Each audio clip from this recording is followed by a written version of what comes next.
Welcome to quantum India online classes. ఈ వీడియోలో మనం మాట్లాడుకునే స్టోరీ ఏంటంటే ఫ్లూయిడ్ డైనమిక్స్, అంటే ప్రవాహి గతి శాస్త్రం అంటాం.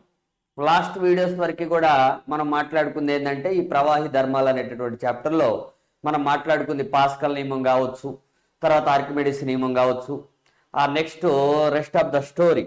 ఇదంతా కూడా దేనికి సంబంధించింది సార్ అని అడిగితే స్టాటిక్ ఫ్లూయిడ్, అవునా కదా. ప్రెజర్ గురించి, ఆ డెన్సిటీ గురించి, ప్రెజర్ డిఫరెన్స్, వర్టికల్ ప్రెజర్ గురించి, హారిజంటల్ ప్రెజరు, ఇవన్నీ కూడా మనకి స్టాటిక్ ఫ్లూయిడ్కి అప్లై చేసుకున్నాము. తర్వాత ఇప్పుడు ఏంటంటే డైనమిక్ ఫ్లూయిడ్ అనమాట, అంటే ఫ్లూయిడ్ ఇన్ మోషన్, అంటే ఫ్లూయిడ్ మూవ్ అవుతూ ఉంటుంది, దానికి సంబంధించి మనం మాట్లాడుతూ ఉంటాం. దాన్ని ఫ్లూయిడ్ డైనమిక్స్ అని చెప్తూ ఉంటాం. అయితే ఈ ఫ్లూయిడ్ డైనమిక్స్ అనేది చాలా కాంప్లెక్స్ సబ్జెక్ట్ వాస్తవంగా. ఇది ఎక్కడ ఉంటుంది సార్ అంటే ఇంజనీరింగ్ సైన్సెస్లో ఉంటుంది, ఫ్లూయిడ్ మెకానిక్స్ అని. వాళ్ళంతా కూడా ఫ్లూయిడ్ మెకానిక్స్ని చాలా డీటెయిల్డ్గా వాళ్ళు అనాలిసిస్ చేస్తూ ఉంటారు, అంటే స్టడీ చేస్తూ ఉంటారు. జనరల్గా ఒక ఎగ్జాంపుల్ ఏంటి సార్ అని అడిగితే, మనం ఏదైనా వాటర్ ఫాల్ ఉందనుకోండి, వాటర్ ఫాల్ దగ్గర చూస్తే మనకి మంచిగా నీళ్లు పై నుంచి కొండ మీద నుంచి పడుతున్నట్టుగా, అవునా కదా. అదేవిధంగా ఒక నది దగ్గర చూసినట్లయితే నీళ్లు పారుతూ ఉంటాయి అనమాట, ప్రవహిస్తూ ఉంటాయి. ఒక రిజర్వాయర్ దగ్గర చూసినా కానీ మనం ఇలాంటి ఫ్లోని అబ్జర్వ్ చేస్తూ ఉంటాం. అదంతా యాక్చువల్గా కాంప్లెక్స్ స్ట్రక్చర్. ఎందుకంటే ఫ్లూయిడ్ ఫ్లోని స్టడీ చేయాలి అంటే each and every particle behaviour ఎలా ఉంటుంది, అది అలా మూవ్ అవుతున్నప్పుడు అనే దాన్ని మనం స్టడీ చేయాల్సి ఉంటుంది. అయితే స్టాటిస్టికల్గా మనం మాట్లాడాల్సి వస్తే గ్రూప్ ఆఫ్ పార్టికల్స్ అని తీసుకుంటే ఒక క్రాస్ సెక్షనల్ ఏరియా తీసుకొని, ఓకేనా. ఇది జనరల్గా. అయితే ఇది ఇంజనీరింగ్ సైన్సెస్లో డీటెయిల్గా ఉంటుంది, కానీ మనకు ఓన్లీ ఏది ఇంటర్మీడియట్ టెక్స్ట్ బుక్లో అయితే సింపుల్గా బేసిక్స్ ఇచ్చాడు. ఆ బేసిక్స్ గురించి మనం మాట్లాడుకుంటాం. దాంట్లో మళ్ళీ ఫ్లూయిడ్ డైనమిక్స్లో మన జర్నీ ఎలా ఉండబోతుందంటే, ఫస్ట్ మనకి సాంద్రత్వ సమీకరణం, తర్వాత బెర్నౌలీ సమీకరణం, బెర్నౌలీస్ ప్రిన్సిపల్, ఇవి మాట్లాడుతూ ఉంటాం. నెక్స్ట్ వచ్చేసి మనకి టార్రిసెల్లి సూత్రం ఏంటి, తర్వాత నెక్స్ట్ పాయిజన్ ఈక్వేషన్స్ ఏంటి, ఇవన్నీ కూడా మనం డీటెయిల్గా అంటే యాజ్ పర్ టెక్స్ట్ బుక్ ప్రకారంగా మనం మాట్లాడుకుంటూ వెళ్తూ ఉంటాం. దాని లిమిటేషన్స్ ఎలా ఉంటాయి. ఇప్పుడు చూడండి, ఫ్లూయిడ్ డైనమిక్స్ అయినా కానీ ఫ్లూయిడ్ స్టాటిక్స్ అయినా కానీ మనకి ఐడియల్ ఫ్లూయిడ్ని మనం తీసుకుంటూ ఉంటాం, ఆదర్శ ప్రవాహి. ఒకసారి ఆదర్శ ప్రవాహి గురించి మళ్ళీ ఒకసారి రివైజ్ చేసే ప్రయత్నం చేస్తా. ఇక్కడ మనం మాట్లాడుకునేటటువంటి హెడ్డింగ్ ఏంటి అంటే ఫ్లూయిడ్ డైనమిక్స్, అంటే ప్రవాహి గతి శాస్త్రం అని మాట్లాడుతాం. ఇది దీంట్లో మొత్తం మనం బెర్నౌలీ ప్రిన్సిపల్ కానీ సాంద్రత సమీకరణం కానీ ఏది తీసుకున్నా కానీ మనం ఐడియల్ ఫ్లూయిడ్స్కి మాట్లాడుతూ ఉంటాం. ఆదర్శ ప్రవాహులకు, ఆదర్శ ప్రవాహులు, ఆదర్శ ప్రవాహి అంటే ఏంటి సార్ అని అడిగితే, నెంబర్ 1 మీ అందరికీ తెలుసు, అది ఇన్కంప్రెసిబుల్ అయి ఉండాలి. ఇన్కంప్రెసిబుల్,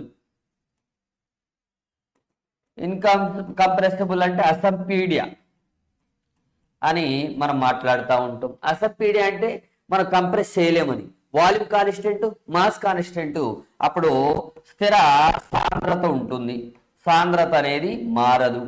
డెన్సిటీ కాన్స్టెంట్, ఇదొకటి మనకి మైండ్లో ఉండాలి. తర్వాత నెక్స్ట్ వచ్చేసి ఇది నాన్ విస్కస్ అయి ఉండాలి. నాన్ విస్కస్, అస్నిగ్ధత ప్రవాహి అయి ఉండాలి.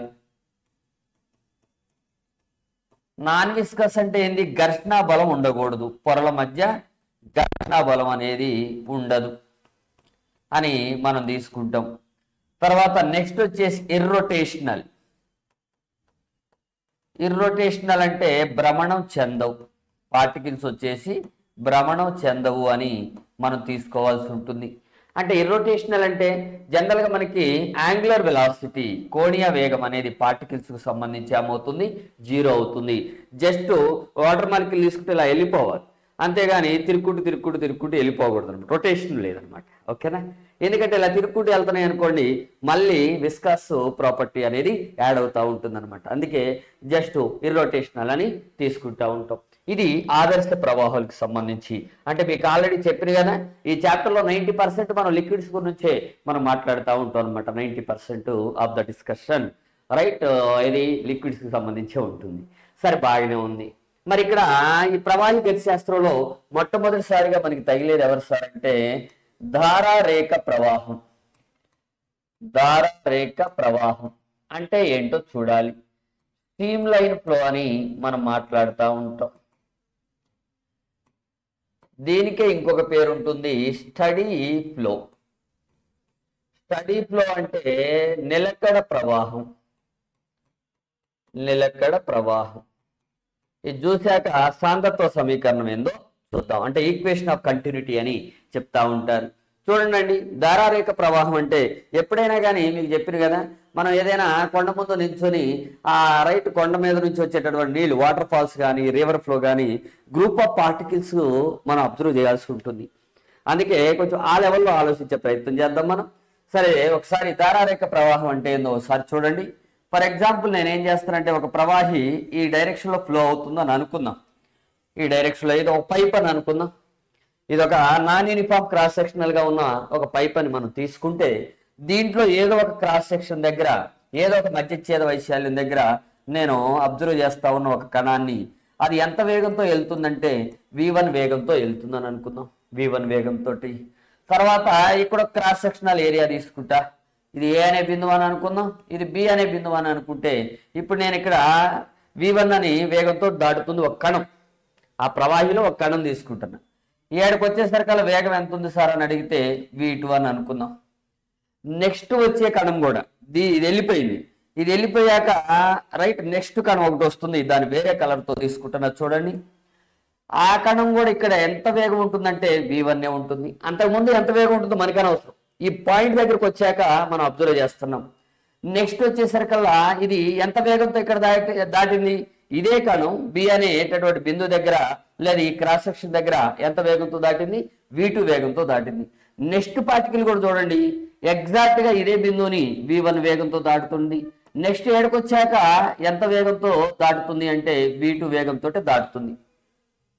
అంటే చూడండి, క్రాస్ సెక్షనల్ ఏరియాలో మనకి మొత్తం కూడా వెలాసిటీ ఎలా ఉంది, కాన్స్టెంట్ గా ఉంది. వెలాసిటీ ఎలా ఉంది, కాన్స్టెంట్ గా ఉంది విత్ టైం. తర్వాత ఇక్కడ వాళ్ళ వెలాసిటీ మారింది, కానీ విత్ టైం ఈ క్రాస్ సెక్షన్ లో ఎలా ఉంది, వెలాసిటీ కాన్స్టెంట్ గా ఉంటుంది అనమాట. అంటే కాలంతో పాటుగా ఇక్కడ వేగం స్థిరంగా ఉంటుంది, తర్వాత ఇక్కడ కాలంతో పాటుగా వేగం ఎలా ఉంటుంది, స్థిరంగా ఉంటుంది. లేదా ఏదైనా ఒక బిందువు వద్ద కణం యొక్క వేగం రైట్, లేదా ఆ బిందువును దాటేటటువంటి కణాల వేగం ఒకే విధంగా ఉంటుందా, వేరు వేరు విధాలుగా ఉంటుందా. ఏదైనా ఒక బిందువు తీసుకోండి. ఫర్ ఎగ్జాంపుల్ ఈ బిందువు తీసుకున్నాను అనుకోండి, ఒక కణం v1 వేగంతో వెళ్ళింది. నెక్స్ట్ వచ్చే కణం కూడా ఎంత వేగంతో వెళ్ళాలి, ఇక్కడ v1 వేగంతో వెళ్ళాలి. అప్పుడు ఆ ప్రవాహిని ఏమంటారంటే ధారారేఖ ప్రవాహం అంటారు. ఏమంటారు, ధారారేఖ ప్రవాహం అని మనం మాట్లాడుతూ ఉంటాం అనమాట. అంటే ఏదైనా ఒక ప్రవాహి ప్రవహిస్తున్నప్పుడు ఏదైనా ఒక బిందువు వద్ద కణాల యొక్క వేగం అనేది స్థిరంగా ఉంటుంది కాలంతో పాటుగా. ఓకేనా, దాన్ని ధారారేఖ ప్రవాహం అని. velocity at any space or at any point in the fluid flow, the velocity of the all particles crossing that point is the same with the time అని మనం మాట్లాడుతూ ఉంటాం. then such flow is known as the streamline flow అని call చేస్తూ ఉంటారు అనమాట. జాగ్రత్త రాసుకోండి నోట్స్. ఓకేనా, the particle velocity at any given point in the fluid is constant with time, then such flow is known as the streamline flow అని మనం మాట్లాడుతూ ఉంటాం అనమాట. లేదా క్రాస్ సెక్షన్ తీసుకున్నా కానీ మనం అప్లై చేసుకోవచ్చు. నెక్స్ట్ ఇప్పుడు ఇక్కడ చూడండి, మొత్తానికి అంటే ఏమి లేదు, ఎట్టసారి లోకల్ లాంగ్వేజ్లో చెప్పండి అనే డౌట్ వస్తుంది మనకి. ఇప్పుడు గొర్రెలను తీసుకోండి, గొర్రెల మంద ఉంటుంది కదా, గొర్రెల మందనే ఒక్కొక్క నీటి అణువుగాను ఒక ద్రవ అణువుగాను తీసుకోండి. ఇప్పుడు ఏమవుతుందంటే ఇది ఒక ప్లేస్, ఇది ఒక ప్లేస్. ఒక గొర్రె ఏం చేస్తుందంటే 4 గొర్రెలు రైట్ ఈ విధంగా ఈ బిందువుని దాటి ఫస్ట్ 4 గొర్రెలు, దాని యొక్క వేగం ఎంత అంటే v1. తర్వాత ఈ గొర్రె ఏం చేస్తుంది, దాని వేగం మార్చుకుంటుంది కానీ దాటటం ఈ క్రాస్ సెక్షన్. నెక్స్ట్ ఏడుకు వచ్చింది, ఈ బిందువును కూడా ఎంత వేగంతో, ఇది v1 వేగంతో దాటింది, ఇక్కడ v2 వేగంతో దాటింది.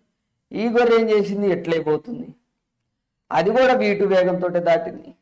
ఈ గొర్రె ఏం చేసింది రైట్ తేడాకు వచ్చే దాని వేగం మారొచ్చు, వేగం అంటే దిశ మారొచ్చు మనకి. కానీ మీరు అబ్జర్వ్ చేస్తున్నటువంటి ఈ బిందువు దగ్గర చూసినట్టయితే v2 వేగం ఉంది, v2 వేగం ఉంది, కానీ డిస్పర్స్ అయినాయి.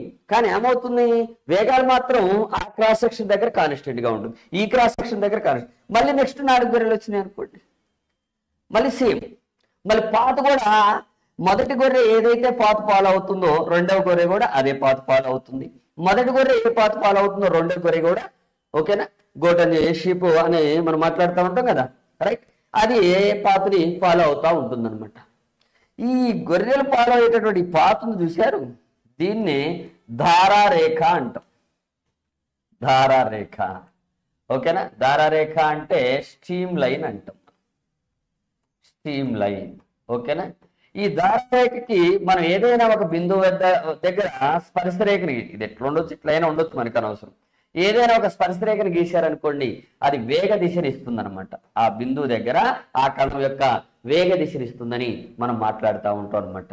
ఇలా వేగ దిశని ఏదైనా ఒక బిందువు దగ్గర, రైట్, ఏది కణాల యొక్క వేగ దిశని ఇచ్చేటటువంటి రేఖని ధారారేఖ అంటాం. ఆ ధారారేఖలో ఏమవుతుంది, రైట్, ఈ కణాలన్నీ కూడా అదే పాత్ ఫాలో అవుతుంది. మొదటి కణం ఏ పాత అయితే ఫాలో అయిందో రెండో కణం కూడా మళ్ళీ అదే పాతను ఫాలో అవుతూ వెళ్తూ ఇచ్చినటువంటి లేదా మనం అబ్జర్వ్ చేయాల్సినటువంటి క్రాస్ సెక్షన్ దగ్గర అంతే వేగంతో మనకి క్రాస్ చేస్తూ ఉంటాయి అనమాట, దాటుతూ ఉంటాయి అని మనం మాట్లాడుతూ ఉంటాం. ఇప్పుడు నేనే ఉందండి, రైట్, ఈ బిందు దగ్గర నేను ఒక నీటి అణువును లేకపోతే ఒక ద్రవ అణువును, కిరోసిన్ అణువును అనుకున్నాను కాసేపు.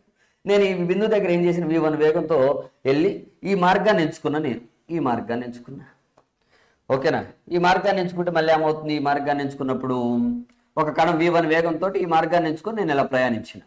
ఖచ్చితంగా రెండో కణం కూడా ఇదే మార్గాన్ని ఎంచుకొని ఇక్కడ v1 వేగంతో ఇదే మార్గాన్ని ఎంచుకొని ఇక్కడ v2 వేగంతో దాటాలి. ఇంకో కణం ఏమైంది, ఇక్కడ v1 వేగంతో దాటింది, కానీ ఇది ఈ మార్గాన్ని ఎంచుకుంది, మళ్ళీ ఏడుకొచ్చింది. ఏడుకొచ్చి రాని మనకు అనవసరం, కానీ ఇది మాత్రం v2 వేగంతో దాటాల్సి ఉంటుంది. మార్గాలు వేరు కావచ్చు, ఓకేనా. అంటే ఖచ్చితంగా ఈ లైన్లో కణాలు వెళ్తా ఉన్నాయి, ఈ లైన్లో కణాలు వెళ్తా ఉన్నాయి, ఈ లైన్లో కూడా కణాలు వెళ్తా ఉన్నాయి. ఈ మార్గాన్ని ధారారేఖ అని మాట్లాడుతూ ఉంటాం. ఈ ధారారేఖకు ఏదైనా ఒక బిందువు వద్ద గీసినటువంటి స్పర్శరేఖ ఆ బిందువు వద్ద ఆ కణం యొక్క వేగాన్ని తెలియజేస్తూ ఉంటుంది అనమాట. ఆ కణం యొక్క వేగాన్ని తెలియజేస్తూ ఉంటుంది. దీన్ని మనం ధారారేఖ ప్రవాహము లేదా నిలకడ ప్రవాహం అని మాట్లాడుతూ ఉంటాం. దీని విషయంలో, రైట్, ఎప్పుడు పాసిబుల్ అవుతుందంటే అది ఖచ్చితంగా ఇన్కంప్రెసిబుల్ ఫ్లూయిడ్ అయి ఉండాలి, అది ఖచ్చితంగా నాన్ విస్కస్ ఫ్లూయిడ్ అయి ఉండాలి, అది ఖచ్చితంగా ఇర్రోటేషనల్ ఫ్లూయిడ్ అని ఉండాలన్నమాట, ఓకేనా. అది యాక్చువల్గా ఇర్రోటేషనల్, రొటేషనల్కి సంబంధించి కర్ల్ అని చెప్తూ ఉంటారు, ఓకేనా. డెల్ క్రాస్ ఏ అని, డెల్ డాట్ ఏ అని మనం మాట్లాడతాం. నేను అంత మాట్లాడట్లేదు, జనరల్గా ఇంతవరకే నేను కట్ చేసే ప్రయత్నం చేస్తాను. బాగానే ఉంది. దీన్ని ఏమంటామంటే ధారారేఖ ప్రవాహం లేదా నిలకడ ప్రవాహం అని మనం మాట్లాడుతూ ఉంటాం. జాగ్రత్త చూసుకోండి, బాగానే ఉంది ఇంతవరకు. మరి ఏంటి సార్ దీని నుంచి మనకి కావాల్సింది ఏంటి అంటే, జనరల్గా ఇప్పుడు ఒక ఐడియా అయితే వచ్చింది కదా.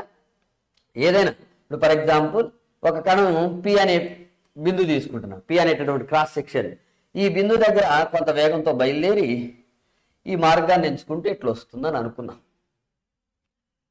తర్వాత ఇంకో కణం సేమ్ వేగంతో ఇట్లా వచ్చి అసలు రైట్ ఇలాగనే వెళ్తుంది.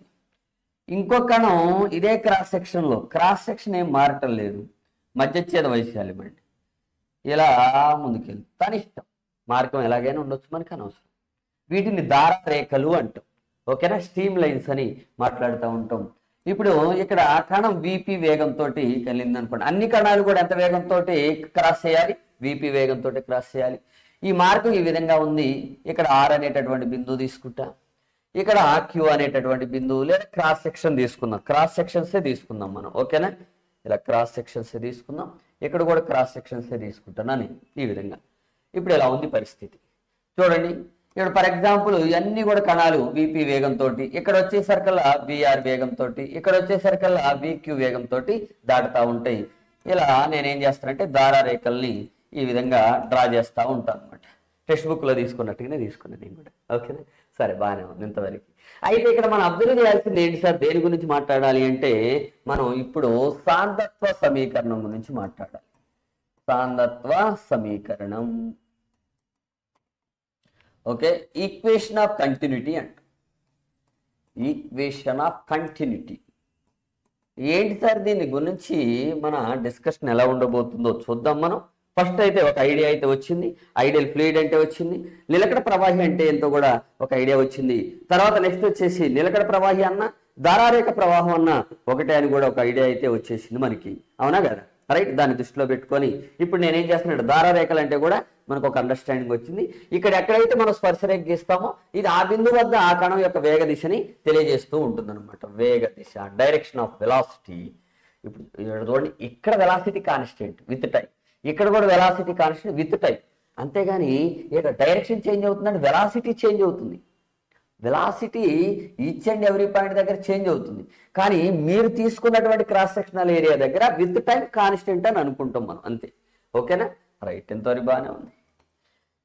ఇప్పుడు నేనేం చేస్తానంటే సాంద్రత్వ సమీకరణం. సాంద్రత్వ సమీకరణం దేన్ని తెలియజేస్తుంది అంటే, ఇప్పుడు ఏదో ఫర్ ఎగ్జాంపుల్ ఇక్కడ ఏరియా ఏపీ అని అనుకుంటా, ఇక్కడ ఆ ఏరియా వచ్చేసి ఏఆర్ అని అనుకుంటా, ఇక్కడ క్రాస్ సెక్షనల్ ఏరియా వచ్చేసి ఏక్యూ అయితే ఇక్కడ వెలాసిటీ ఎంత అండి, విక్యూ. ఇక్కడ వెలాసిటీ అంతా విఆర్, క్రాస్ సెక్షనల్ ఏరియా అంతా ఏఆర్. ఇక్కడ velocity VP, cross sectional area అంతా ఏపీ. సింపుల్ గా సాంద్రత్వ సమీకరణం ఏం చెప్తుందంటే, రైట్, ఏపీ అంటే VP into AP is equalled, simple గా ఇక్కడ మళ్ళీ ఏఆర్ అంటే VR into AR that is equalled VQ into AQ. అంటే సింపుల్ గా velocity into area is constant అని మాట్లాడుతూ ఉంది. కాన్స్టెంట్, స్థిరం. ఏంటి సార్, ఏం జరిగింది సార్ ఇక్కడ? యాక్చువల్గా ఇది ప్రూవ్ చేస్తా, నేను ప్రూవ్ చేస్తా, కానీ ఏం చెప్తుంది స్టేట్మెంట్ అనేది మాత్రమే నేను ఇక్కడ రాసిన. దీన్ని ప్రూవ్ చేద్దాం సరదాగా, నథింగ్ టు వరీ. అయితే ఇక్కడ మనం తీసుకోవాల్సింది ఏంటంటే వెలాసిటీ ఇంటూ ఏరియా.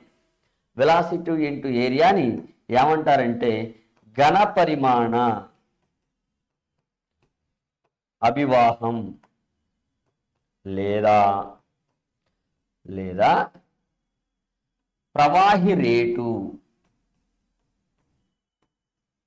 ఓకేనా, ప్రవాహి రేటు అని అంటాం. ఓకే, ఎలా సార్ అని అడిగితే ఇక్కడ ఘన పరిమాణం అభివాహం అంటే వాల్యూమెట్రిక్ ఫ్లక్స్, ఇంగ్లీష్లో కూడా రాస్తాను. Volumetric flux or simply we call it as a rate of flow. Rate of flow అని తీసుకుంటాం దీన్ని. ఓకేనా, ఏరియా ఏది, వెలాసిటీ ఇంటూ ఏరియాని మనం ఎలా వెలాసిటీ అంటే ఏంది, ఈ పార్టికల్స్ యొక్క వెలాసిటీ లేదా ఫ్లూయిడ్ వెలాసిటీ అని చెప్తాం. ఆ టైంలో ఆ ఏరియా నుంచి క్రాస్ అయ్యేటటువంటి పార్టికల్స్ యొక్క వెలాసిటీ, దాన్ని ఏమంటాం అంటే ఘన పరిమాణ అభివాహం లేదా ప్రవాహి రేట్ అని మాట్లాడుతూ ఉంటారు. దీనికి యూనిట్స్ ఏమైతే చెప్పండి. ఓకే, దీనికి యూనిట్స్ కూడా మనకి ఇంపార్టెంట్ కాబట్టి యూనిట్స్ మాట్లాడతా. నెక్స్ట్ దాంట్లో డెరివేషన్ తీసుకుందాం, నథింగ్ టు వరీ. ఇప్పుడు చూడండి, వెలాసిటీ అంటే ఏందండి, మీటర్ పర్ సెకండ్. ఏరియా అంటే ఏంది, మీటర్ స్క్వేర్. అప్పుడు మీటర్ క్యూబ్ పర్ సెకండ్. అందుకే ఘన పరిమాణం అనే పదం వచ్చింది. ఓకేనా, ఘన పరిమాణ అభివాహం అంటే మీటర్ క్యూబ్ పర్ సెకండ్ అని చెప్తా ఉంటాం. డైమెన్షనల్ ఫార్ములా ఏమవుతుంది, డైమెన్షనల్ ఫార్ములా లేదా మితి ఫార్ములా అని మాట్లాడుతూ ఉంటాం. ఈ మితి ఫార్ములా ఏమవుతుంది చెప్పండి. మీటర్ క్యూబ్ అంటే ఏంటండి, సింపుల్గా ఎల్ క్యూబ్ కదా, ఎల్ క్యూబ్ పర్ సెకండ్ కింద ఉంది కాబట్టి టీ పవర్ -1. ఎంకి ఏమీ ఉండదు కాబట్టి సింపుల్గా ఏం తీసుకోవచ్చు మనం, m power 0. m power 0 L cube T power -1. This is the dimensional formula. ఎగ్జామినేషన్లో ఎందుకంటే ఇది కూడా అడగొచ్చు కదండి, ఘనపరిమాణ అభివాహానికి మితి ఫార్ములా అని అడిగితే ఇబ్బంది పడకూడదు మనం, లేదా ప్రవాహి రేటుకు మితి ఫార్ములా రాయండి అని అడుగుతూ ఉంటాడు. అందుకే మీకు మితి ఫార్ములా ఇచ్చిన, యూనిట్స్ ఇచ్చిన, దాన్ని రైట్ ఈ ప్రొడక్ట్ లేదా ఈ కాన్స్టెంట్ అనేటటువంటి స్టేట్మెంట్ని మనం ఏమంటామంటే సాంద్రత్వ సమీకరణం, ఈక్వేషన్ ఆఫ్ కంటిన్యూటీ అని మనం మాట్లాడుతూ ఉంటాం. దానికి డెరివేషన్ తీసుకున్నారండి, సరదాగా ఎలా ఉంటుందో డెరివేషన్ తీసుకున్న ప్రాబ్లం కూడా చేద్దాం కావాలంటే. Equation of continuity, equation of continuity, సాంద్రత్వ సమీకరణం, సాంద్రత్వ సమీకరణం డెరివేషన్ తీసుకుంటాను. దానికోసం నేనేం చేస్తానంటే, ఓకే, ఒక ధారారేఖ ప్రవాహిని ఊహిస్తా నేను. ఫర్ ఎగ్జాంపుల్ సేమ్ సిచ్యువేషన్ తీసుకున్నా, ఇక్కడ ఎలా తీసుకుంటాను చూడండి, ఇలా ఉంది. ఎట్లయినా తీసుకోవచ్చు, యాక్చువల్గా టెక్స్ట్ బుక్లో తీసుకున్నట్టు తీసుకున్నాను, ఏమి లేదు. ఓకే, ఎలా ఉంది అనుకుందాం.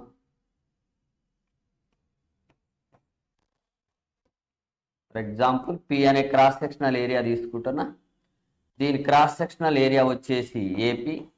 ఇక్కడ దాటేటటువంటి కణాల యొక్క వేగం ఉంది కదా, వాటి వేగం విపి, ఇక్కడ సాంద్రత రోపి, ఇలా తీసుకుంటాను. తర్వాత ఆర్ అనే బిందువు దగ్గర ఒక క్రాస్ సెక్షనల్ ఏరియాని ఇమాజిన్ చేస్తున్నా. ఇక్కడ వచ్చేసరికల్లా క్రాస్ సెక్షనల్ ఏరియా ఏఆర్ అవుతుంది. తర్వాత వేగం వచ్చేసి విఆర్ అవుతుంది, సాంద్రత వచ్చేసి రో ఆర్ అవుతుంది. చూద్దాం ఎందుకు అలా తీసుకుంటున్నాను కూడా. తర్వాత నెక్స్ట్ వచ్చేసి క్యూ అనే బిందువు సెలెక్ట్ చేసుకున్నా. ఈ క్యూ అనే బిందువు దగ్గర కూడా ఒక క్రాస్ సెక్షనల్ ఏరియా తీసుకుంటున్నా. తీసుకొని ఇక్కడ ఏరియా వచ్చేసి క్రాస్ సెక్షనల్ ఏరియా మధ్యఛేద వైశాల్యం. ఓకేనా. తర్వాత అక్కడ వేగం వచ్చేసి విక్యూ అని తీసుకుంటున్నా, సాంద్రత వచ్చేసి రో క్యూ అని తీసుకుంటున్నా.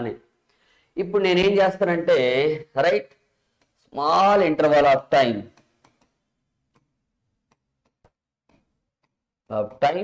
Delta T. Okay, small interval of time delta T అని తీసుకుంటున్నా నేను. అంటే స్వల్పకాల వ్యవధిలో ఏం జరుగుతుందో మాట్లాడుతున్నా. స్వల్పకాల వ్యవధిలో నేనేం చేస్తానంటే డెల్టా టీ టైంలో ఒక ఫ్లూయిడ్ శాంపుల్ తీసుకుంటా, ఒక శాంపిల్. ఓకే, ఫర్ ఎగ్జాంపుల్ ఇక్కడ కణాలు ఉన్నాయని అనుకుందాం. ఇట్లా ఇవన్నీ కణాలలాగా ఇమాజిన్ చేద్దాం. ఇవన్నీ ఎంత వేగంతో దాడుతున్నాయి అంటే బీపీ వేగంతో దాడుతున్నాయి. ఎంత వైశాల్యం నుంచి? ఏపీ వైశాల్యం నుంచి దాడుతున్నాయి. ఓకేనా.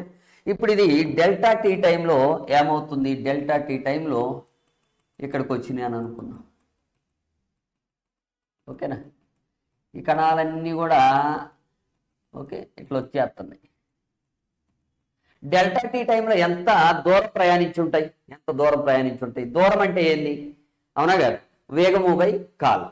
సారీ ఏంటంటే మనకి వడి వి ఈజ్ ఈక్వల్ టు ఏంటండి? దూరం బై కాలం. దూరము ఈజ్ ఈక్వల్ టు ఏంది? వేగము ఇంటూ కాలం. యాక్చువల్లీ ఇక్కడ వేగం అని తీసుకుంటున్నాం, మ్యాగ్నిట్యూడ్ తీసుకుందాం, డైరెక్షన్ కాకుండా. ఓకేనా. అప్పుడు ఏమవుతుంది? సింపుల్గా వెలాసిటీ ఇంటూ టైం రాసుకోవచ్చుగా. నేను ఎంత టైంలో పరిశీలిస్తున్నా? డెల్టా టీ టైంలో పరిశీలిస్తాను. కాబట్టి ఇక్కడ నుంచి ఇక్కడికి ట్రావెల్ చేసినటువంటి డిస్టెన్స్ని నేను ఏమంటానంటే విపి ఇంటూ డెల్టా టీ అంట. అదే సందర్భంలో ఇక్కడ కణాలు కూడా ముందుకెళ్తా ఉంటాయిగా, వాటికి సంబంధించిన వేగం ఎంతో కొంత ఉంటుందిగా. ఇదే ద్రవ్యరాశి ఏడుకు వచ్చిన తర్వాత అని అనుకుందాం మనం. ఏడుకు వచ్చిన తర్వాత ఏమవుతుంది? సింపుల్గా ఎంతో కొంత దూరం అయితే ట్రావెల్ చేసి ఉంటాయి. ఆ క్రాస్ సెక్షనల్ ఏరియా ఇది తీసుకుందాం. అప్పుడు ఏమవుతుంది? ఇక్కడ డిస్టెన్స్ ఏమవుతుంది? విఆర్ ఇంటూ డెల్టా టీ అవుతుంది. V R into delta T. ఇక్కడ నుంచి ఇక్కడ కణాలు జరిగినాయి అని అనుకోండి. ఇందాక చెప్పా కదా, 4 గొర్రెలు ఎక్కడికి వచ్చేసి మళ్ళీ ఏడు నుంచి ఇక్కడికి జరిగినాయి అని అనుకుందాం. అలా ఇమేజిన్ చేయండి, ఈజీ అయిపోతుంది. మళ్ళీ ఇక్కడ నుంచి ఇక్కడికి ఈ కణాలు ఎక్కడి వరకు జరిగినాయి అని అనుకుందాం. అయ్యే 4 కణాలు లేదా 4 కణాలు అని తీసుకుంటాంలే కానీ. ఓకే, ఇక్కడ వచ్చేసరికి అలా ఏమవుతుంది? ఎంత దూరం ట్రావెల్ చేసి ఉంటాయి? విక్యూ ఇంటూ తర్వాత రైట్ డెల్టా టీ దూరం. ఇప్పుడు ఇక్కడ ఎంత ఘనపరిమాణం ఉన్నటువంటి ద్రవం జరిగింది? ఎంత ఘనపరిమాణం ఉన్నటువంటి ద్రవం జరిగిందో చెప్పాలి. ఘనపరిమాణం. ఓకే, ఘనపరిమాణము ఈజ్ ఈక్వల్ టు ఏం రాసుకోవచ్చు జనరల్గా? ఘనపరిమాణము అంటే సింపుల్గా ఎల్బిహెచ్ ఫార్ములానేగా.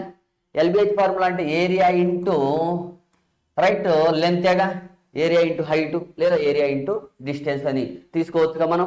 ఎంత ఏరియా చెప్పండి ఇక్కడ ఘనపరిమాణం? రైట్ అంటే ఇది ఒక సిలిండర్ లాగా ఇమాజిన్ చేయండి అండి. సిలిండర్ లాగా ఇమాజిన్ చేయండి. ఓకేనా. ఇది ఒక సిలిండర్ అట్లా అనుకుందాం. అప్పుడు ఏమవుతుంది? దీని యొక్క లెంత్ ఎంత? విపి ఇంటూ డెల్టా టీనే కదా. VP into delta tea length. Area ఎంత వచ్చింది? ఏపీ. కాబట్టి ఇక్కడ ఘనపరిమాణం తీసుకుంటున్నా నేను. ఘనపరిమాణానికి డాష్ అని చూపిస్తా. ఘనపరిమాణాన్ని డాష్ అని చూపించి V dash P is equal ఘనపరిమాణం. ఏరియా వచ్చేసి ఏపీ, తర్వాత డిస్టెన్స్ వచ్చేసి అంటే length VP into delta T. ఈ విధంగా వచ్చింది. తర్వాత ఇక్కడ కూడా చెప్పండి ఘనపరిమాణం. ఎంత ఘనపరిమాణం ఉన్న ద్రవం? విక్యూ డాష్ సారీ ఆర్ కదా, ఆర్ అని తీసుకోండి. Dash R is equal to సింపుల్గా ఏడు రాసినట్టు రాసుకోవచ్చుగా, AR into VR into delta T. ఇక్కడ కూడా రాయండి V dash Q is equal to AQ into VQ into delta T. ఓకేనా. ఈ విధంగా తీసుకుంటాం. మొత్తానికైతే నాకు తెలిసిపోయింది ఇక్కడ డెన్సిటీ డెన్సిటీ కూడా తీసుకుంటున్నా, అంటే ఏమీ లేదు, కామన్ సెన్స్తో ఆలోచిద్దాం లాస్ట్కి. కాకపోతే నేను ఏంటంటే ఆ ఈక్వేషన్ ఉంది కదా మనకి, ఈ ఈక్వేషన్ డెరివ్ చేసే ప్రయత్నం చేస్తున్నాను అనమాట. ఓకేనా? ఈ రిలేషన్ ఎస్టాబ్లిష్ చేయడానికి ఒక కండిషన్ తీసుకుంటా, దాని నుంచి ఒక ప్రాబ్లం కూడా కావాలంటే తీసుకొని చూద్దాం ఏం జరుగుతుందో. మొత్తానికైతే ఇలా జరిగింది. అంటే ఘనపరిమాణం కనుక్కున్నాను. నాకు ఒక విషయం తెలుసు. ఏంటి సార్ ఇక్కడ మనం అబ్జర్వ్ చేయాల్సిందంటే, ఇక్కడ నుంచి ఎంత ద్రవ్యరాశి అయితే వెళ్ళిందో ఇక్కడ కూడా అంతే ద్రవ్యరాశిగా క్రాస్ అయ్యేది, ఇక్కడ నుంచి కూడా అంతే ద్రవ్యరాశిగా క్రాస్ అయ్యేది. ఇది ఈ లాజిక్ ఆలోచించండి, ఎక్కువగా ఆలోచించకుండా ఒక ఎగ్జాంపుల్ చూద్దాం. ఒక పైపులో స్టార్టింగ్ తీసుకుందాం మనం. ఒక ఎంటీ పైపులో కొన్ని నీళ్ళు స్టార్ట్ అయ్యింది. ఫర్ ఎగ్జాంపుల్ M1 ద్రవ్యరాశి ఉన్నటువంటి నీళ్లు స్టార్ట్ అయినాయి అనుకోండి. అదే M1 తర్వాత వెళ్ళిపోతూ ఉంటాయి కదా, క్రాస్ అయిపోతాయి కదా. 10 మంది వచ్చారనుకోండి, మళ్ళీ అదే 10 మంది క్రాస్ కావాలి కదా, అదే క్రాస్ సెక్షనల్ ఏరియాని. 20 మంది స్టార్ట్ అయితే 20 మంది అక్కడ క్రాస్ అవుతారు, మళ్ళీ అక్కడ ఒక 20 మంది క్రాస్ అవుతారు. అంతేగాని మధ్యలో ఎవరు ఆగడుగా.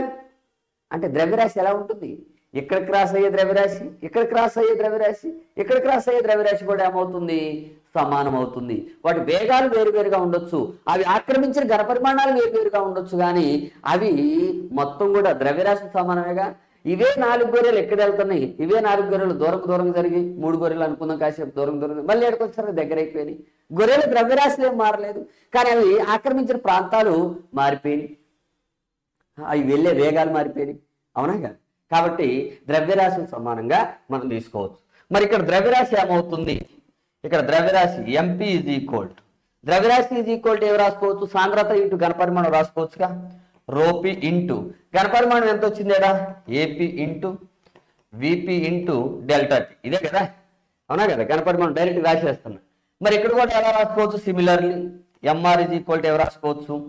ρP ఇంటూ ρR కదా, R into AR into VR into ΔT. ఇక్కడ కూడా రాస్తున్నా చూడండి, ఇక్కడ వేరే కలర్లో తీసుకొని ఇక్కడ రాస్తున్నా, ఆడ కనిపిస్తుందో లేదో, దీనికి సంబంధించి రాస్తున్నా చూడండి. MQ ఈజ్ ఈక్వల్ టు ఏమి రాసుకోవచ్చు? సింపుల్గా ρQ into AQ into VQ into ΔT. ద్రవ్యరాశి నిత్యత్వ నియమం నుంచి, law of conservation of mass నియమం నుండి, ఓకేనా? ఇది ద్రవ్యరాశి నిత్యత్వ నియమాన్ని పాటిస్తుంది అంటాం మనం. ఎగ్జామినేషన్లో కూడా ఇంపార్టెంట్. సాంద్రత్వ సమీకరణం దేనిని తెలియజేస్తుంది? ద్రవ్యరాశి నిత్యత్వ నియమాన్ని తెలియజేస్తుంది అని చెప్పాలి. Right? Equation of continuity is the consequence of law of conservation of mass of the fluid అని మనం చెప్పగలగాలి కాన్ఫిడెంట్గా. రాసుకోండి ఆ పాయింట్స్ జాగ్రత్తగా, ఓకేనా? రైట్, ఎంతవరకు బాగానే ఉంది. ఇప్పుడు నేనేం చేస్తా? ద్రవ్యరాశి శక్తి నిత్యత్వ నియమం నుంచి MP is equal MR is equal MQ అవుతుంది, ఓకేనా? దాన్ని ఈక్వేట్ చేయండి కదా సింపుల్గా. ρP ఇంటూ ఇక్కడ రాస్తాను చూడండిగా. ఈ MP ప్లేస్లో ఇవన్నీ గుర్తుపెట్టుకోవాలి, MR ప్లేస్లో ఇవి, తర్వాత MQ ప్లేస్లో ఇవి ఉన్నాయి. ఓకే, నెక్స్ట్ పేజీకి వెళ్తున్నా నేను, అందువల్ల దాని నుంచి MP ప్లేస్లో ఎలా రాయొచ్చు? ρP ఇంటూ ఘనపరిమాణం రాశారు కదా, ఘనపరిమాణం ఎలా రాశారు మీరు? సింపుల్గా ఏరియా ఇంటూ, అవునా కదా, వెలాసిటీ ఇంటూ ఎంత టైంలో ట్రావెల్ చేసిందో అది రాశారు. దట్ ఈజ్ ఈక్వల్ టు, అదే కదా, నేను ఇక్కడ అదే లాజిక్ని ఫాలో అవుతూ రాస్తాను. That is equal to ρR into AR into VR into ΔT. That is equal to ρQ into AQ into VQ into ΔT. ఇక్కడ చూడండి, ద్రవ్యరాశిని సమానం చేసినాం మనం. అన్నిట్లో ΔT ఉంది, ΔT క్యాన్సిల్ అయిపోతుంది. నెక్స్ట్ వచ్చేసి ఇంకా ఏముంది మనకి? ఆల్రెడీ ఐడియల్ ఫ్లూయిడ్ అని తీసుకున్నారు కదా. ఐడియల్ ఫ్లూయిడ్ అంటే మీనింగ్ ఏంది? ఆదర్శ ప్రవాహి విషయంలో డెన్సిటీ అనేది స్థిరం అని మాట్లాడుకున్నాంగా మనం. డెన్సిటీ స్థిరం అంటే మీనింగ్ ఏంది? డెన్సిటీ మారదు, విత్ టైం మారదు అనమాట, ఓకేనా? అప్పుడు ρP is equal ρR is equal to ఏమవుతుంది? ρQ అవుతుంది. అప్పుడు ఇవి కూడా ఏమైతే క్యాన్సిల్ అయిపోతూ ఉంటాయి. ఇవి కూడా క్యాన్సిల్ అయితే మిగిలింది ఏం చెప్పండి? AP into VP is equal to AR into VR, that is equal to AQ into VQ అవుతుంది. That is equal to constant అవుతుంది. ఎన్ని తీసుకుంటాం? దీన్నే ఏమంటాం మనం? సాంద్రత్వ సమీకరణం అని మనం మాట్లాడుతూ ఉంటాం. ఈక్వేషన్ ఆఫ్ కంటిన్యూటీ జనరలైజేషన్ ఏదో రాయొచ్చు సింపుల్గా, A into V is equal constant. ఇది దేన్ని తెలియజేస్తుంది అంటున్నా నేను? It is a consequence of it is a consequence of